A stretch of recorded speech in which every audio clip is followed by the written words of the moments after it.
What's up, guys, bodybuilding fans around the world? It's three-time Mr. Olympia. Here we are in Gold's Gym, Las Vegas. We're here for the Road to the Olympia series, sponsored by bodybuilding.com and, of course, Muscle Tech. You're going to come in and watch me train some legs today. So strap on your belts, get your knee wraps ready. We're going to show you how the three-time, going on four-time Mr. Olympia does it for legs. So let's go do this.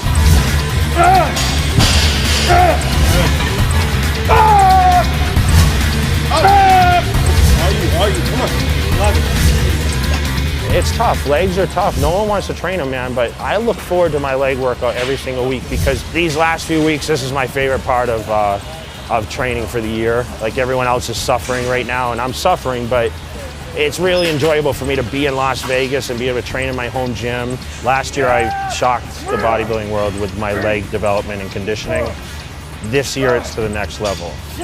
So in order to come to the Mr. Olympia and win another title, which I'm absolutely confident I can do, it takes this kind of training in this kind of atmosphere, this kind of heat to do what I do, to be the best.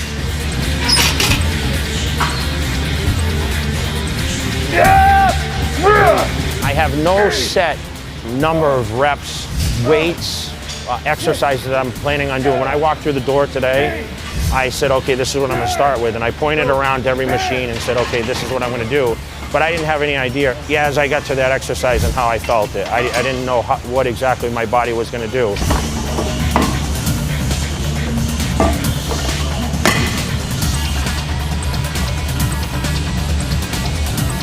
How many reps is that? 8? I want to power through these. I choose to do the heavier weights, less reps, more volume, pump the muscle, keep filling it up, hit the angles. But I'm not going to try to break any weight records. You know, I could have came in and squatted 500 just to show off for the cameras and stuff. But for me, I'm really focused on, okay, how is this going to contract the best? My legs were ripped at 10 weeks from the front side. So for me, the rep range, that can't be very high because I'll just deplete my legs down. So I like to keep the weights very heavy and do lower reps. And obviously, what happens is when you train with as much volume as me, you can't do as many repetitions because you'll just burn yourself up. I mean, you have to have one or the other. Either you're going to do less weight, more repetitions and less sets, or you're going to do a lot more sets, heavier weights, and less reps.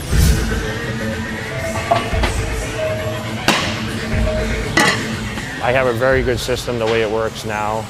I train by myself. I have, my friends here helping me, part of my team, giving me that extra push, which is a huge benefit for me. What we do is we try to film the training and we film the sets and the reps. And what I do is I go back and I almost watch it like a game tape and say, okay, how can my form be a little better? And as you noticed, I had him watch my form a little bit. And I say, okay, I'm going to take this one down to here. Most importantly on legs is the depth that I go and the speed that I travel through the repetitions, because I want to fire the quad. So I have someone there to watch it. There's a lot of arcs and angles and whatnot that I have. So, okay, watch this.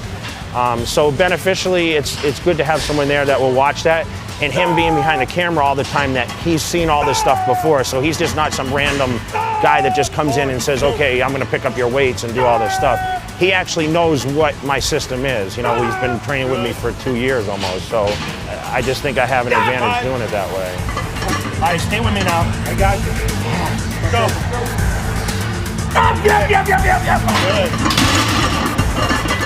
I stay covered up when I do legs. Actually, I never show my legs to myself anymore when I train, because I almost play this mind game with myself, and I try to picture my legs, and when I can't see them, it seems like I can work them better. So it's kind of, you learn these things, these little tricks and traits over the years.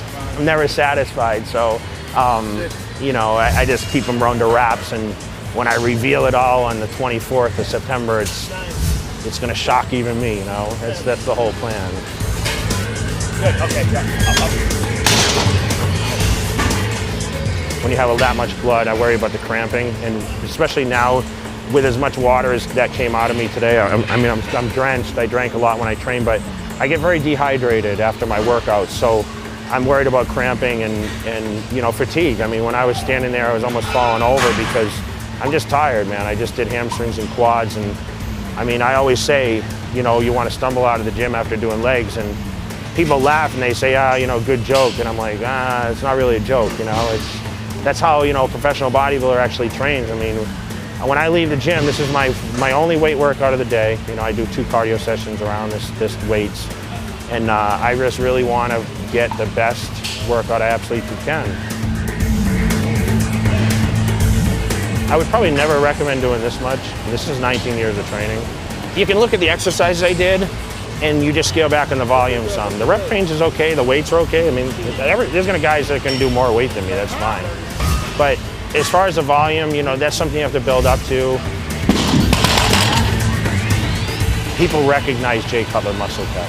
No one supports the NPC, the IFBB shows, all the foreign expos like Muscle Tech does. They just commit so much time and effort, experience, research to give back to the community of bodybuilding, and that goes for the supplements. We have the best line of any bodybuilding supplements probably in the world. 7, 8, 9, 10, 11. Okay, ready? Yep. Come on. 12. Pretty much every day I use Nitrotech Hardcore. Usually for my first meal, I usually have a shake and I have grits, so I have about 90 grams of protein, whey protein. I use the vapor before I train, Nano Vapor. Usually when I use like the Vapor, which gives me a little bit of a tingle factor in there, I usually try to use that so I can, you know, get more of a heated up workout.